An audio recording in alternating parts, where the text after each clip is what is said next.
Everyone, good morning. কেমন আছো তোমরা সবাই? আশা করছি তোমরা সবাই খুব ভালো আছো। যে যেখানে আছো ঈশ্বরে কৃপায় আমরাও ভালো আছি। তোমার নতুন আরও একটি ভিডিওতে তোমাদের সবাইকে জানাই স্বাগত। আশা করছি আজকের ব্লগটাও তোমাদের ভালো লাগবে। আজ হলো রবিবার আর এখন ঘড়িতে ঠিক 7:15 মতো বাজছে। ঘুম থেকে উঠে এক পাশে বসিয়ে দিলাম চা আর এক পাশে বেডগুলো একটু সেঁকে নিচ্ছি। এরকম গরম করে খেলে না ভালো লাগে, কারণ এমনি তো ফ্রিজের মধ্যে রাখি, আর ফ্রিজের মধ্যে না রাখলেও এইভাবে যদি একটু গরম করে খাওয়া যায় না, বের জন্য ভালো লাগে। অনেক দিন বাদে এরকম ইয়েটা খাচ্ছি, মানে ব্রেড দিয়ে চাটা খাচ্ছি। না হলে এমনিতে তো চা মাঝে মধ্যে খাই। তারপর এদিকে দেখো কালকের বাসন কোসন রয়েছে, ওগুলো মাজা কষা হয়নি, তো একদম চা টিফিনটা করে তারপর গিয়ে এখন বাসনপত্র নিয়ে বসলাম। এখন এগুলো মাজা কষেনি, কারণ অনেকগুলো বাসন তো। আর কি জানো তো, রাত্রিবেলায় না বাসি কাজটা করে রেখে দিতে পারলে খুব ভালো হয়, তাহলে এই সময়টাও বেঁচে যায় আর এই সময়টার মধ্যে অন্য কাজও করা যায়। কিন্তু আমাদের শরীর তো আর সবসময় আমাদের মর্জি অনুসারে চলে না, শরীরের উপর দেখবে আমাদের কারোর হাত নেই, এই ভালো তো এই খারাপ, বিশেষ করে আমার তো এরকমটাই হয়। তো এদিকে দেখো কি আর করা যাবে, তাই সকালে উঠেই এখন করছি। টিফিন শেষ, টিফিন সেরে বাসি কাজ প্লাস আমার সংসারে কাজকর্ম, ঘর দোর ক্লিন করা, পুজো দেওয়া, তারপর এদিকে আবার অনুষ্ঠান বাড়িতেও গেলাম। সব কিছু আমি কিভাবে ম্যানেজ করি তো সবটা আজকে কিন্তু তোমাদের সাথে শেয়ার করছি। আর আজকে ঘুম থেকে উঠে দেখছি বেশ ঠান্ডাও লাগছে, তাই জন্য আবার হাউস কোটও পরে নিয়েছি। দিনের যেন এখন তাল বাহানা নেই, জানো তো, এই ঠান্ডা এই গরম, কদিন যাবত তো গরম দিয়েছে, এখন দেখি আবার আজকে সকালে ঠান্ডাটা লাগছে। তো আজকে প্রেশার কুকারের মধ্যে ভাতটা করব আর তোমাদের দাদাভাইকে দুপুরে রুটি দেবো। তো তার জন্য এদিকে দেখো প্রেশার কুকারের মধ্যে ভাতটা বসিয়ে দিলাম। দুপুরে তো আমি ভাত খাবো, তো তাই একটুখানি চালটা বেশি দিলাম। আর এদিকে দেখো এবারে ভাতটা বসিয়ে দিলাম দুগ্গা দুগ্গার নাম করে। মানে এই যে রান্না বান্না শুরু, মানে আমার বলতে পারো সংসারের যুদ্ধ শুরু হয়ে গেল। প্রত্যেক দিনের যে রুটিন এটা শুরু হয়ে গেল। যুদ্ধ না, যুদ্ধ বললে ভুল হবে, কারণ সংসারটা তো ভালোবাসি, সংসারের কাজগুলো সে ভালোবেসেই কিন্তু করি। হয়তো বেশি কাজগুলো করতে গিয়ে একটু টায়ার্ড হয়ে পড়ি, ক্লান্তি হয়ে পড়ি, কিন্তু তারপরেও মানে সংসারের কাজগুলো করতে যেন আমার যে একটা অনিচ্ছা, ভালো লাগছে না এরকমটা যেন নেই, বেশ যেন ভালো লাগে। আর আমার মনে হয় প্রত্যেকটা মেয়েরাই দেখবে বিয়ের পর প্রথম তারা তো কাজ বাজ জানে না, তারপর আস্তে আস্তে দিন দিন না সংসারটার মধ্যে থাকতে থাকতে সে যেন নিজের সংসারটাকে বড্ড মানে ভালোবেসে ফেলে। তখন মনে হয় কিভাবে নিজের সংসারটাকে সাজিয়ে গুছিয়ে পরিপাটি করে রাখবো। বিয়ের আগে কিন্তু এই ভাবনাটা, চিন্তা ভাবনাটা মাথার মধ্যে আসে না।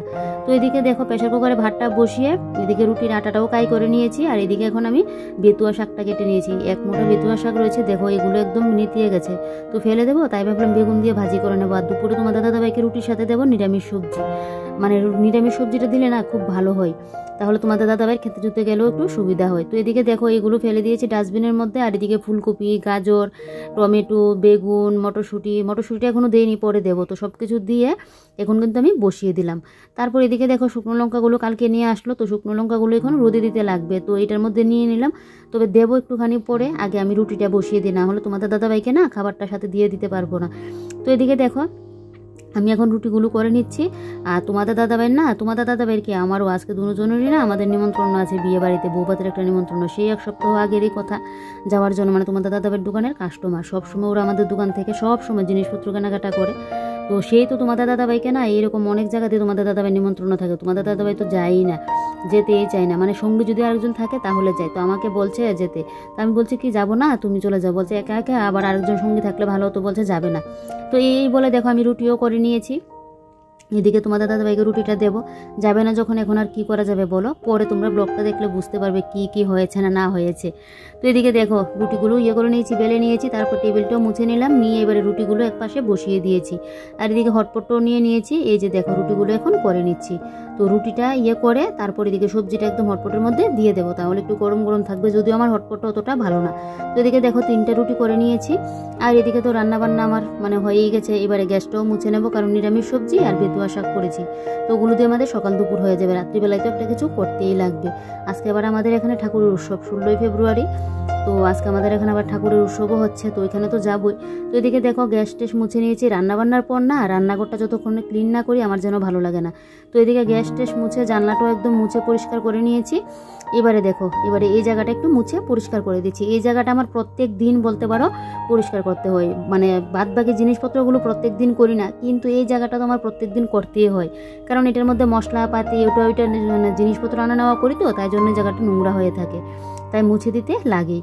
তো এদিকে দেখো এই জায়গা তো আমার মোছা হয়ে গেছে, এবারে নিচটা একটু মুছে নেব। রান্নাঘরে তুমি যতই পরিষ্কার করে রাখো তারপরেও দেখবে একটুখানি যেন তেল চিটে একটা পড়েই থাকে। এখন ওই ইন্ডাকশনটার মধ্যে দেখলাম মনে হয় এখন যে রান্না করলাম তাই একটু পড়ে আছে, তো আবার ওই জায়গাটা একটু ভালো করে মুছে দিয়েছি, দিয়ে এই নিচটা ভালো করে মুছে নিলাম।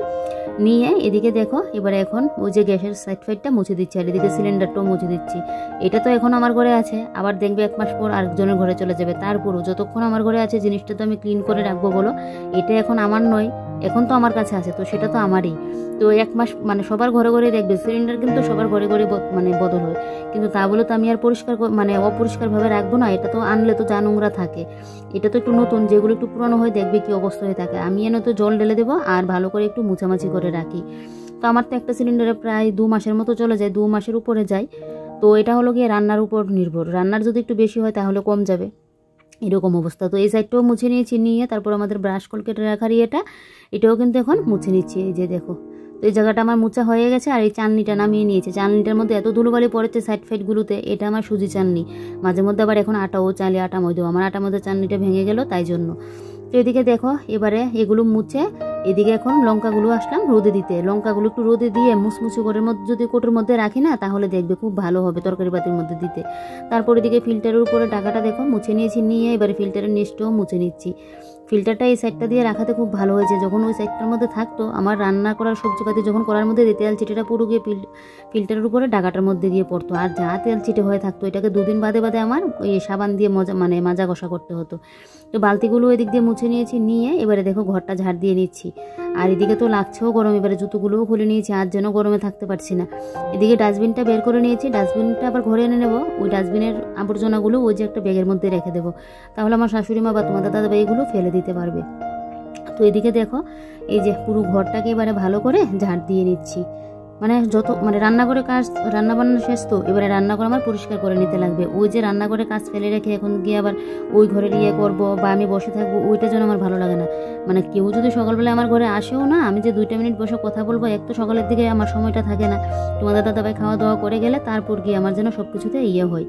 তো তারপরও না আমি কাজ ফেলে রেখে যে কারোর ঘরে গিয়ে বসে আড্ডা দেবো, ওইটা যেন আমার ভালোই লাগে না। আর এমনি তো আমি ঘর থেকে তো বেরোই না, যখন কোনো দরকার পড়ে তখন গিয়ে কিন্তু যাই। এদিকে আবার বড় মশাই এক্ষুনি চলে যাবে স্নান করতে। আর এই যে দেখো আমি আজকে তরকারির মধ্যে দিয়েছিলাম এই যে থানকুনি পাতা, এগুলো আমাদের সেদিন নিয়ে এসেছিলো। দেখো গুঁড়াটার মধ্যে আবার দেখলাম অনেকগুলো আছে, তো এগুলো বাটা খেলে তো খুব ভালো, বাটা খেতে পারি না আমি, তরকারি পাতির মধ্যে দিয়েই কিন্তু খাই। তো ভাবলাম এই থানকুনি পাতার এগুলো ফেলে দেবো, তার চেয়ে ভালো গুঁড়াটা যেহেতু আছে এখানে লাগিয়ে দিই। তো তোমাদের দাদা এবার স্নানে যাবে, তো এখানে দাঁড়িয়ে আছে রোডটার মধ্যে, আমার সাথে আবার কথা বলছিল এগুলো যে লাগাচ্ছি, বলছে আমি যা করি কোনো কিছু যেন আমি আর ছাড়ি না, কোনো কিছু ফেলতে যেন চাই না। তো এগুলো দেখো লাগিয়ে দিচ্ছি, আমাদের বাড়িতে আছে ছোটো ছোটো একদম। তো এগুলো মাঝে মধ্যে না খাওয়া যায়, গরমকালে দেখবে সকালবেলা যদি গরমকাল আর শীতকাল সকালবেলা উঠে যদি 2টা তুলসী পাতা, তারপর থানকুনি পাতা, পুদিনা পাতা এগুলো নিয়ে যদি একটু চিবিয়ে খাওয়া যায়, তারপর একটা গ্লাস জল খেয়ে নাও, খুবই কিন্তু পেটের জন্য ভালো। যখন পেটে অসুখ হয় তখন দেখবে কয়েকদিন যাবৎ খাবো, তারপর আবার যে কি সেই ভুলে যায়। তো এগুলো এখানে লাগিয়ে দিলাম, ফ্রিজে আরও কয়েকটা আছে না, আবার লাগিয়ে দেবো। আর এদিকে দেখো এই কাজগুলো করে চলে আসলাম এখন এই ঘরে এসে তোমাদের দাদাভাই যেহেতু স্নান করছে, তো ভাবলাম তোমাদের দাদাভাই স্নান করতে করতে আমি এই কাজগুলো করে নিই। আজকে এই ঘরে যদিও আমার বেশি কাজ নেই, কালকে যেহেতু ডিপ ক্লিন করেছিলাম, তো জুতোগুলোকে জায়গা মতো রেখে এদিকে সোফার কুশনগুলো একটু ঠিকঠাক করে নিয়েছি। নিয়ে এবারে ওই যে আমার বিছানার পাশে যে একটা র্যাক আছে ওই র্যাকটাকে ঠিকঠাক করে নিচ্ছি। দেখো এখানে মাথা ব্যথার মলম, পা ব্যথার মলম, তারপর গিয়ে ওই যে আমার মাথার ভিক্স বলছি দেখো ওই যে বিসিলিং, কারণ ওইগুলো তো আমি হাতে পায়ে লাগাই সব সময়, তাই জন্য এটা এখানেই রাখি। আর এই র্যাকটা না আমার মাথার এরকম খাটের সামনে রাখাতে আমার খুব ভালো হয়েছে, যখনই মনে থাকে না কোনো কিছু একটা নিতে পারি। তো এদিকে দেখো এবারে খাটের যে বিছানার বেড কাভারটা একটু ঠিকঠাক করে নিয়েছি। আমার ঘরের বিছানাপত্র সোফা ওগুলো না একদিন রোদ লাগাতে লাগবে ভালো করে। তো চৈত্র মাসটা আসুক তখন দেবো, যখন একদম বাইরে রোদের মধ্যে যাওয়া যাবে না, ঘরেও থাকা যায় না, বাইরে তো দেওয়া দূরের কথা, তখন গিয়ে দেবো, তাহলে বেশ ভালো রোদটা লাগবে। তখন তো গরমকালে পেছনের দরজাটাও খুলে রাখতে লাগে, জানলাটাও খুলে রাখতে লাগে, এত পরিমাণে গরমটা লাগে, কোনো কিছু তো যেন আর ঠান্ডা হয় না। একমাত্র গিয়ে ওই যে ফ্লোরের মধ্যে শুয়ে থাকলে যেন ভালো লাগে। কথাই বলে মাটি খাটি, মাটির মধ্যেই সব কিছু যেন শান্তি পাওয়া যায়, এরকম অবস্থা। তো যাই হোক এদিকে দেখো এবার আমি পুরো ঘরটাকে কিন্তু ভালো করে ঝাড় দিয়ে নিয়েছি। আজকে তোমাদের দাদাভাই বাড়িতে থাকাতে আমি বাড়িতে থাকাতে না ও দোকানে যাওয়ার আগে আমি সব কিছু কাজ কিন্তু করে নিয়েছি। কেন বলো তো, ওই যে রান্নাবান্নাও একদম সিম্পল করেছি, তারপর রান্নাঘরও তো আর আজকে বেশি কাজ করা হয়নি, ওই যে মুছামাছির যতটুকু করা হয় যতটুকুই। আর এই ঘরে তো আমার কোনো কাজই নেই, শুধু ঘরটা ঝাড় দিলাম আর একটু বিছানা ঠিকঠাক করলাম অতটুকু। তো এবারে দেখো বাইরেটাও ঝাড় দিয়ে নিচ্ছি। আর এদিকে কিন্তু বড়মশাই স্নান করে চলেও আসলো। তো যাই হোক এদিকে সকাল সকাল ঝাড়টা দিয়ে দিতে পারলাম, ভালো হয়েছে। 12টার দিকে যদি এখন স্নানে যাওয়ার আগে ঘরটা ঝাড় দিই না, তখন বাইরেটা যেন আর ঝাড় দেওয়ার ইচ্ছে হয় না, এত পরিমাণে গরমটা লাগে। আগে আজকে আবার মাথায় করব একটু শ্যাম্পু। তো এদিকে দেখো এবারে কিন্তু ঘরে এসে দুজনে মিলে খাওয়া দাওয়াও কমপ্লিট করলাম। খাওয়া দাওয়া কমপ্লিট করার পর তোমাদের দাদাভাইও চলে গেল, আর আমি এদিকে এখন এই বেসিনটা পরিষ্কার করে নিচ্ছি। ওই বেসিনটা সেদিন পরিষ্কার করেছিলাম, তাই আর করিনি, আর এই বেসিনটা আজকে করতে হবে, তো তাই জন্য করে নিচ্ছি। আর এটা তো আমার বেশিরভাগ বড়মশাই করে, তো মাঝে মধ্যে তো আমাকে করতে লাগে, বলো বড়মশাইয়ের উপর তো আর ইয়ে করলে হবে না।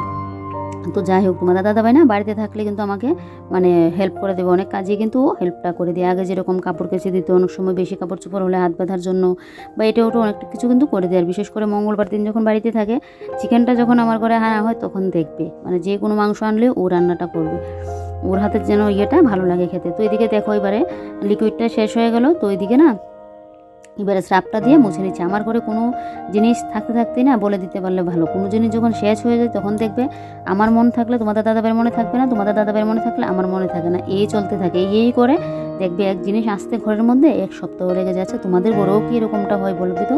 আমার তো এরকমটাই হয়, অনেক সময় তো আমারই মনে থাকে না। তো যাই হোক, এদিকে বেসিনটাকে ভালো করে একদম দেখো পরিষ্কার করে নিয়েছি, নিয়ে এদিকে ঝটপট করে স্নান করেও চলে আসলাম। এসে এবারে দেখো পুজোটাও দিয়ে নিচ্ছি। যাই হোক, এবারে যেন অনেকটা শান্তি পাচ্ছি। আর তোমাদের দাদাভাই আমাকে দোকান থেকে ফোন করে বললো দুপুরবেলায় বিয়েতে যাবে, কেন বলো তো? ওই দাদা আবারও দোকানে আসলো, আবারও বলেছে যাওয়ার জন্য।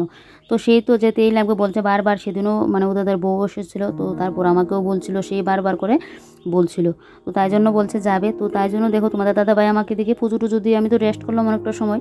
তো তোমাদের দাদাভাই আসার আগ মুহূর্তে আমাকে ফোন করে দিল আমি রেডি হওয়ার জন্য। তো এই যে দেখো সিম্পলভাবে আমি রেডিও হয়ে গেলাম। আর আমাকে কীরকম লাগছে কমেন্ট করে কিন্তু বলবে। ব্লাউজটা না একটু টাইট ফিট হলে ভালো হতো, এখন তো অনেকটা রোগা হয়ে গেছি, আগে তো আর একটু মোটু ছিলাম। তো তার জন্য না আমার জন্য ব্লাউজটা একটু ঢিলঢালে লাগছে। আর ব্লাউজটা কিন্তু সেলাইও করে নিয়েছি, তারপরেও ঠিকঠাক হচ্ছে না। তারপরে এই যে দেখো বিয়ে বাড়িতে কিন্তু ফাইনালি চলেও আসলাম, বেশ সুন্দর করে কিন্তু সাজিয়েছে। এই যে দেখো গেটটা কিন্তু খুব ভালো লেগেছে আমার, দেখো ফুল দিয়ে কি সুন্দর ডেকোরেশনটা করেছে। তো চলো এবারে ভেতরে যাই, তোমাদেরকেও বউকে দেখাই, আমিও সাথে দেখি। এই যে দেখো ফাইনালি কিন্তু চলে আসলাম। আর ভেতরটা দেখো ঠিক এইভাবে কিন্তু সাজানো হয়েছে। আর বিয়ে বাড়িতে তো দেখবে সবারই এক ফটোশ্যুট চলতে থাকে, তো এদিকে চলছে বউয়ের ফটোশ্যুট সবার সাথে। আর এই যে দেখো বউ কি সুন্দর ফটোশ্যুট করছে, বউকে দেখে তো বেশ ভালো লাগছে, একদম ঠিক যেন লক্ষ্মী ঠাকুরের মতো লাগছে। তো এখানে কিছুটা সময় বসলাম, তারপর ওদের ঘরে গিয়ে ওই যে দিদির সাথে অনেকটা সময় কথা বলে তারপর এবারে চলে আসলাম এখন খাওয়া দাওয়া করতে। তো ওই যে মানে মেনুতে ছিল 2 রকমের মানে বড়া ছিল, এগুলোর জন্য কি আমি ঠিক মানে বুঝতে পারলাম না। তারপর তো ডাল, তারপর শিমের বিচি দিয়ে একটা মাছের মাথা দিয়ে তরকারি করলো, তারপর করলো খাসির মাংস করলো, মাছ করলো 2 রকমের, চাটনি পাঁপড় আরও যেন একটা কী ছিল। তারপর এদিকে দেখো খাওয়া দাওয়া কমপ্লিট করে কিছুটা সময় বসে দেখে তোমাদের দাদাভাই আবার দোকানেও আসতে লাগবে। তারপর কিন্তু তোমাদের দাদাভাই একটা পান খেয়ে চলে আসলো। আর এই যে দেখো তোমাদের দাদাভাই মানে পাশের বাড়ি মানে দিয়ে যাচ্ছি, তখনই দেখলাম কুকুরটাকে এতটা ভালো লাগছিল। বাড়িতে এসে সন্ধ্যা পুজো দিলাম, দিয়ে এবারে আবারও রেডি হয়ে গেলাম। আজকে শুধু ঘুরু দেওয়ার পালা। কোনো দিন দেখবে ঘরে বসে থেকে যেন বোরিং হয়ে যায়, আর আজকে শুধু ঘুরতেই যাচ্ছি। আজকে তোমাদের বললামই 16ই ফেব্রুয়ারি আমাদের এখানে ঠাকুরের উৎসব, তো যাবো এখন উৎসবে আমার জায়েদের সাথে। তো উৎসব যেতেই লাগবে, কিন্তু এখন ইচ্ছে হচ্ছে না। ওই যে অনুষ্ঠান বাড়ির খাবার খেয়ে এসে না এখন যেন আর ভালো লাগছে না, কিন্তু উৎসব না গেলেও তো হবে না বলো, ঠাকুরের উৎসব বৎসরের উৎসবটা। তো তাই জন্য কিন্তু রেডি হয়ে গেলাম। আর এখন এই শাড়িটা পরে নিয়েছি। বলবে তো কোন শাড়িটা পরে আমার ভালো লাগছিল, আমি তো সহজে শাড়িটা পরি না, আর আমাকে হঠাৎ করে যেন শাড়িটা পরলেও যেন কীরকম লাগে। এমনিতে শাড়ি পরতে ভালোবাসি, ও যে শাড়ি না পরতে যেন একটা অভ্যাস হয়ে গেছে, যেন ভালো লাগে না। কোথাও গেলে দেখবে একটা কুর্তি পরেনি, আর না হলো বাড়িতে তো একটা নাইটিই পরেনি। তো এরকম হালকা একটা শাড়ি পরলাম, আর এদিকে তো একটা ব্যাগ নিয়ে নিলাম। চলো এবারে বেরিয়ে পড়ি, যারা কিন্তু এদিকে আবার ফোন করে ডাকছেও। তো চলো তোমরাও আমার সাথে উৎসবটা দেখে আসবে, আর তোমাদের দাদাভাই দোকান থেকে পরে গিয়ে দেখে আসবে। আর এই যে দেখো আমার দুধ যা আর আমি এই যে বেরিয়ে পড়লাম। আর অনেক মেলার দোকান বসেছে এই উৎসবটার মধ্যে, সাইড ফাইড দিয়ে কিন্তু অনেক দোকানপাটি বসেছে। তোমাদের সাথে যদিও পুরোটা শেয়ার করা হয়নি, সকালের দিকে আমার শাশুড়িমা এসেছিলো, অনেকটা নাকি ভিড়ও হয়েছিল। তো এই যে দেখো ঠাকুরের আশ্রমে চলে আসলাম। তোমরা তো সেদিন ঠাকুর আশ্রমের পুরো সাজানোর ফাইনাল লুকটা দেখিয়ে নিয়েছিলে, যেদিন আমাদের মানে এসেছিলো, ঠাকুর এসেছিলো, আচার্যদেব এসেছিলো, তো দেখার জন্য এসেছিলাম, তখন তো তোমরা সবই দেখেছিলে। তো আজকেও আবার তোমাদেরকে ডেকোরেশনটা একটু দেখিয়ে নিচ্ছি। মানে ফার্স্টে নাকি আরও অনেকটা ভিড় ছিল, আমরা তো আস্তে আস্তে প্রায় 7:30টার মতো বেজেও গেল।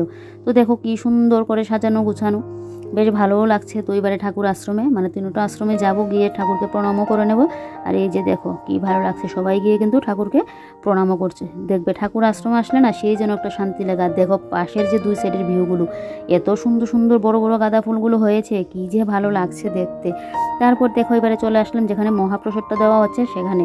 তো আশ্রম থেকে একটুখানি হেঁটে আসতে লাগে। তো এই যে দেখো এখানে আমাদের আবার দুর্গা প্রতিমাগুলো বিসর্জন করা হয় ওই যে দুর্গা পুজোর পর দশমী ঘাট। তো এখানে কিন্তু প্রসাদ দেওয়া হচ্ছে, দেখো কি সুন্দর করে বসিয়ে প্রসাদ দেওয়া হচ্ছে। তো আমরা আর বসে প্রসাদ নিলাম না, আমি তো একদমই পেটে খিদে নেই, আর আমার জায়েরও এখন নেবে না। তো আমরা না বক্স নিয়ে এসেছিলাম, তো বক্সে করে প্রসাদটা নিয়ে নিয়েছি।